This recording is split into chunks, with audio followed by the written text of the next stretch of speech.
నమస్కారం. ద్వాదశ రాశుల వారికి ఈ సెప్టెంబర్ మంత్లో ఏ రాశి వారికి ఎలా ఉండబోతుంది అన్న విషయాలను తెలియజేయడానికి ఈరోజు మనతో పాటు ఉన్నారు ప్రముఖ జ్యోతిష బ్రహ్మ బిరుదాంకితులు డాక్టర్ గుంటెపూడి శివసుధీర్ శర్మ గారు. మరి వారితో మాట్లాడి ఈ సెప్టెంబర్ నెలలో ఏ రాశి వారికి ఎలా ఉండబోతుందో అన్న రాశి ఫలితాలను తెలుసుకుందాం. నమస్కారం గురుగారు. శ్రీమాత్రే నమః. శ్రీ గురుభ్యో నమః. గురుగారు, ధనస్సు రాశి వారిని చూసినట్లయితే గనక ఈ సెప్టెంబర్ మాసంలో వారికి ఎలా ఉండబోతుంది, వారి యొక్క గ్రహస్థితులు ఎలా ఉన్నాయో తెలియజేస్తారు. తప్పనిసరిగా నాన్న. ధనస్సు రాశి వారికి ఈ సెప్టెంబర్ మాసంలో సగం ప్రతికూలం, సగం అనుకూలం. పూర్వార్థం అంటే 1వ తారీఖు నుంచి 15వ తారీఖు వరకు తీసుకుంటే అనుకూలంగా ఉంటుంది. చివరి 15 రోజులు ప్రతికూల పరిస్థితులు కనబడుతున్నాయి. ముఖ్యంగా మిత్రలాభం, మిత్రుల వల్ల ఉద్యోగం లేనటువంటి వాళ్ళకి ఉద్యోగం కలుగుతుంది. ఆర్థికపరమైనటువంటి వ్యవహారాల్లో వాళ్ళ సహాయం ఉంటుంది. ఏదైనా గడ్డు కాలంలో సలహా కూడా మంచి సలహాలు ఇచ్చేటువంటి మిత్రులు దగ్గర అవుతూ ఉంటారు. తద్వారా వీళ్ళ జీవితం ముందుకు వెళ్ళడం అనేది మంచిగా జరుగుతూ ఉంటుంది. కాకపోతే అనుకున్న పనులు నిదానంగా నత్తనడకం పూర్తవుతూ ఉంటాయి. కానీ పట్టు వదలని విక్రమార్కుల్లాగా వీళ్ళు ముందుకు వెళ్తూనే ఉంటారు. తప్పనిసరిగా ధనుసు రాశి వాళ్ళు పని పూర్తి చేసుకొని వస్తారు. ఏమాత్రం కూడా సంశయం లేదు దాంట్లో. అలాగే ముఖ్యంగా ఇంట్లో ఉండేటువంటి వాళ్ళ భార్యాభర్తల మధ్య అవగాహన లోపం ఏర్పడుతూ ఉంటుంది. మాట పట్టింపులు రావడం, చిన్న అంటే ప్రతిరోజు ఏదో ఒక చిరాకు. రోజు చిరాకంటే నిజంగానే చిరాకు అనిపిస్తుంది కదా. కాబట్టి కొంచెం జాగ్రత్త పడండి. కొంచెం భార్యాభర్తల మధ్యలో ఇట్లాంటి వాళ్ళకి నిజంగా మంచి పరిహారం కూడా ఉంటుంది, చెప్తాను మీకు తప్పనిసరిగా. అలాగే ఆరోగ్యపరంగా కూడాను ప్రథమార్థంలో బాగానే ఉంటుంది, కానీ ద్వితీయార్థంలో కొంతమేరకు కొంచెం భయానకమైనటువంటి పరిస్థితి వస్తుంటుంది. అందులో అసలే వైరల్ ఫీవర్స్ ఇవి ఎక్కువ ఉన్నాయి. వీటి ద్వారా వచ్చేటువంటి తీవ్రత ఎక్కువగా ఉంటుంది వీళ్ళ కుటుంబంలో ఉండేటువంటి వ్యక్తులకు కూడా. అలాగే పెద్దవాళ్ళ అనారోగ్య పరిస్థితి కూడా పర్వాలేదనిపిస్తుంది. మాసం చివరిలో వచ్చేసరికి కొంచెం భయాందోళనకు గురి చేసేటువంటి పరిస్థితి కనబడుతూ ఉంది. వివాహ ప్రయత్నాలు ప్రస్తుతానికి చెయ్యాలా వద్దా అనేటువంటి పరిస్థితి అంటే 2 నెలల పాటు ఆపమనే చెప్తాను నేను. ఈ మధ్యకాలంలో వివాహం అయ్యేటువంటి అవకాశాలు లేవు. ఎందుకంటే తృతీయంలో రాహు ఉన్నాడు, అర్ధాష్టమంలో శని ఉన్నాడు, ఈ గురుడు కూడా అష్టమ స్థానంలోకి వస్తున్నాడు. కాబట్టి కొంచెం వివాహ ప్రయత్నాలు సానుకూలంగా ముందుకు సాగేటువంటి అవకాశాలు లేవు. కాబట్టి వివాహ ప్రయత్నాలు విరమించుకోవడం అనేటువంటిది మంచి పద్ధతి. అలాగే సంతాన విషయానికి తప్పనిసరిగా అవకాశం కలుగుతుంది నాన్న. ఈ సమయంలో ప్రెగ్నెన్సీ రావడం కావచ్చు, లేదా డెలివరీ అవ్వడం కావచ్చు. అతి ఎక్కువ శాతం అమ్మాయిలు పుట్టడానికి అవకాశం ఉంటుంది. మహాలక్ష్మిలు పుట్టడానికి ఒక మాట చెప్పాలంటే ఇంట్లో మహాలక్ష్మి పుట్టబోతుంది అనేటువంటిది గ్రహించండి. తప్పనిసరిగా మంచిగా ఉంటుంది. అలాగే ముఖ్యంగా వ్యాపార వ్యవహారాల్లో చూసుకుంటే వ్యాపారంలో వీళ్ళు కూడా తొందరపాటు తనంతో అనవసరమైనటువంటి నష్టాన్ని తెచ్చుకుంటారు. తొందరపాటు తనం ఎక్కువగా ఉంటుంది వీళ్ళలో. దానివల్ల నష్టం ఎక్కువగా వాటిల్లేటువంటి పరిస్థితి ఉంది. నిదానమే ప్రధానం.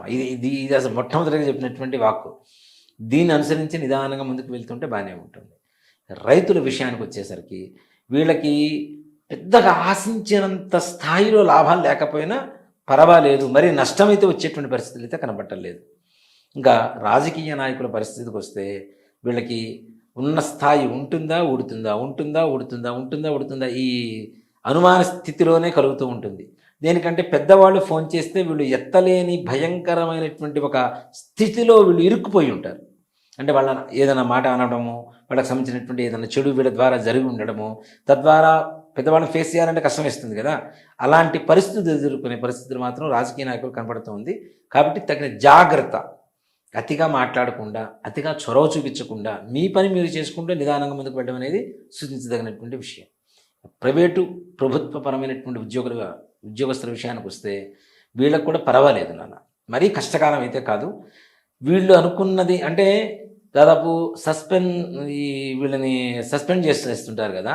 అలాంటి పరిస్థితుల్లో కూడా ఎవరో ఒక మిత్రుడు వల్ల లాభం చేకూరి మీరు ఉద్యోగం ఊడిపోకుండా స్థిరత్వంగా ఉండేటువంటి పరిస్థితులు కనపడుతున్నాయి. అంటే ఎవరో మీకు సపోర్ట్ చేయడానికి సిద్ధంగా ఉన్నారు. అట్లా అని చెప్పి తప్పులు చేయమని కాదు నేను చెప్తుంది. తప్పులు చేయకుండా ఉండడం ఉత్తమం. ఒకవేళ మీకు తెలియకుండానే మీరు ఇరుక్కొని మీ ఉద్యోగం పోయేటువంటి పరిస్థితుల్లో కూడా మీ పక్కన ఉన్నటువంటి సహోద్యోగుల సలహాల వల్ల, వాళ్ళ మాటల వల్ల, వాళ్ళు చేసేటువంటి పనుల వల్ల మీకు కొంతవరకు లాభం చేకూరేటువంటి పరిస్థితి కనపడుతుంది. ఎంతైనా మెంటల్ టెన్షన్గానే ఉంటుంది. ఉద్యోగం ఊడిపోయే పరిస్థితి వరకు వచ్చింది అంటే అది నిలబడింది అంటే ప్రాణం పోయి వచ్చినట్టే కదా. అంత పరిస్థితి వస్తుంది. కాబట్టి అయితే కొంచెం జాగ్రత్త వహించడం అనేటువంటిది మంచిది. మీ తోటి వాళ్ళని మచ్చిక చేసుకోండి, ఇంకా మంచి చేసుకోండి. వాళ్ళ వల్ల లాభం చేకూరుతుంది అన్నప్పుడు వాళ్ళని కూడా శత్రుత్వం చేసుకున్నారనుకోండి, మీకు మంచి చేసేవాళ్ళు ఎవరు ఉండరు. కాబట్టి కొంతవరకు వాళ్ళతో మిత్రత్వంగా ఉండడానికి ట్రై చేయండి. ఇంకా విద్యార్థుల విషయానికి వస్తే, విద్యార్థులు కూడా బాగానే ఉంటుంది నాన్న, పర్లేదు. వాళ్ళకు ఉండేటువంటి ఇది కొంతమేర జ్ఞాపక శక్తి తగ్గుతూ ఉంటుంది వీళ్ళకి. అంటే చదువుతారు, ఎగ్జామ్ హాల్కి వెళ్ళేసరికి మర్చిపోవడం, వేరే ధ్యాసలో పడిపోవడం, బద్ధకం పెరగడం, ఇట్లాంటివన్నీ కూడా పెరిగేటువంటి అవకాశాలు ఉన్నాయి. కాబట్టి దాన్ని కూడా తప్పనిసరిగా చెప్పబోయేటువంటి పరిహారంలో విధి విధానంగా చేసుకుంటే మంచిగా వాళ్ళు కూడా విద్య బాగుంటుంది. విదేశీ ప్రయాణం చేయాలి అనుకునేటువంటి వాళ్ళకి గడ్డు కాలంగా చెప్పొచ్చు. అస్సలు అవ్వడం అనేటువంటిది జరగదు. జరిగినా వెళ్ళినా కూడా అక్కడ కష్టాలు అనుభవించేటువంటి పరిస్థితి కనబడుతుంది. కాబట్టి వెళ్లకుండా ఉండడం మంచిది. అట్లాంటి ప్రయత్నాలు విరమించుకోవడం ప్రస్తుతానికి మంచిది. శాశ్వతంగా అని చెప్పటల్లా ప్రస్తుతానికి మంచిది. ధనుస్సు రాశి వాళ్ళు ఇలాంటివి ప్రయత్నాలు చేయకుండా ఉండడం అనేటువంటిది మంచి సూచన నాన్న. మరైతే మీరు ముందుగానే చెప్పినట్టు ఈ రాశి వారికి ప్రత్యేకమైన పరిహారాలు అయితే తెలియజేస్తానని చెప్పారు కదా గురుగారు, మరి ఆ పరిహారాలు ఏంటో తెలియజేస్తారు? తప్పనిసరిగా నాన్న, విద్యార్థులు మేధా దక్షిణామూర్తి స్తోత్రాన్ని వినమని చెప్పండి. చదవద్దు, చదివితే తప్పులు పోతే వినమని చెప్పండి, చక్కగా ఉంటుంది. ప్రతి నిత్యం ఒక్క పావు గంట సేపు దేవుడి దగ్గర కూర్చొని, లేదా శివుడి దగ్గర దక్షిణామూర్తి పటం ఉంటే పటం దగ్గర కూర్చొని చక్కగా హెడ్ ఫోన్స్ పెట్టుకొని ఈ మేధా దక్షిణామూర్తి స్తోత్రాన్ని వినమని చెప్పండి. వాళ్ళకు ఉండేటువంటి సమస్యలు తొలగిపోతాయి. ఈ జ్ఞాపక శక్తిని పెంచేటువంటి వాడే మేధా దక్షిణామూర్తి. మేధ అంటే మేధాదేవి, మేధస్సు కదా. మేధాదేవి అంటే ఎవరు? దక్షిణామూర్తి యొక్క భార్య. ఆ మేధస్సును పెంచేటువంటి గురుతర బాధ్యత ఆయన తీసుకుంటాడు, ఆయనకి చేస్తాయి.